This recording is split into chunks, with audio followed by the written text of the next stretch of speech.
एक बार पुनः नमस्कार आपको चरण वंदना। एक अंधानुकरण का जो होड़ चल रही है आज के समाज में, अब देखिए मैकाले इस देश को छोड़ के चले गया और जितने भी ये अंग्रेजी कालखंड के जो पश्चिम के जो बड़े बड़े जो तत्कालीन जो स्कॉलर जिसको हम कहेंगे वो थे, मैक्स मुलर है, मैकाले हैं, सारे देश को छोड़कर चले गए हैं।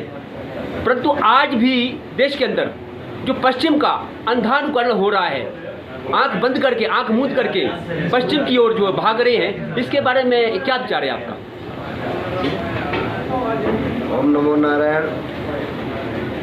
रही बात पश्चिम सभ्यता की, होड़ की, पश्चिमीकरण की, तो सबसे पहले हम संक्षिप्त में एक बात कहना चाहेंगे कि 1840 के आसपास तक हमारे देश में 8,32,000 गुरुकुल हुआ करते थे और लगभग 8,38,000 के आसपास गांव हुआ करते थे। छोटे बड़े गांवों को मिला करके लगभग हर एक गांव में एक गुरुकुल हुआ करता था। हमारे गुरुकुलों में एक भाषा नहीं, 18 भाषाओं का ज्ञान दिया जाता है। रसायन से लेकर के योग विद्याएं क्या, रसायन विद्या के अनेक प्रकार के शास्त्र विद्याओं का अध्ययन कराया जाता था।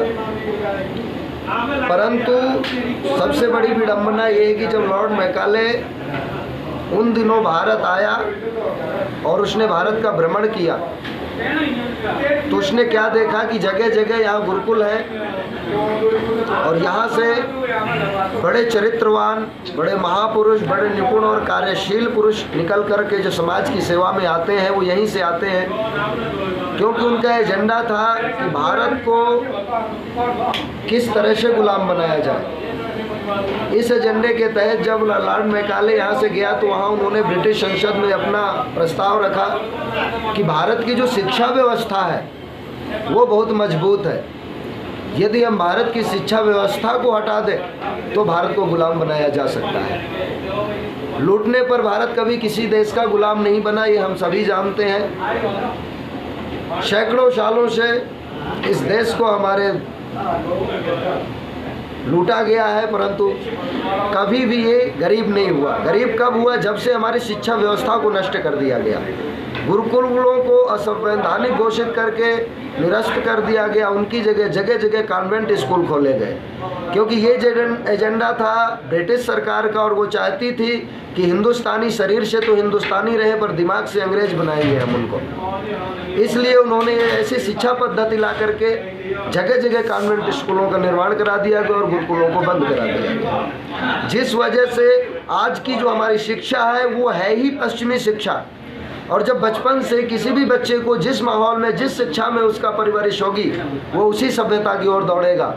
इसमें हम अगर बच्चों को दोष दें कि बच्चों की दोष है तो कभी ऐसा हो नहीं सकता। हम पूरी तरह से 80% आधुनिक और मॉडर्न हो चुके हैं। हम हैप्पी बर्थडे हम मनाते हैं, हैप्पी एनिवर्सरी हम मनाते हैं, हैप्पी न्यू ईयर हम मनाते हैं। आज हमें अधिकांश हिंदुओं को ये नहीं पता कि हमारा हिंदू नववर्ष कब होता है और कैसे शुरू होता है, परंतु हर एक बच्चे को ये पता होगा कि नया हैप्पी न्यू ईयर कब मनाया जाता है।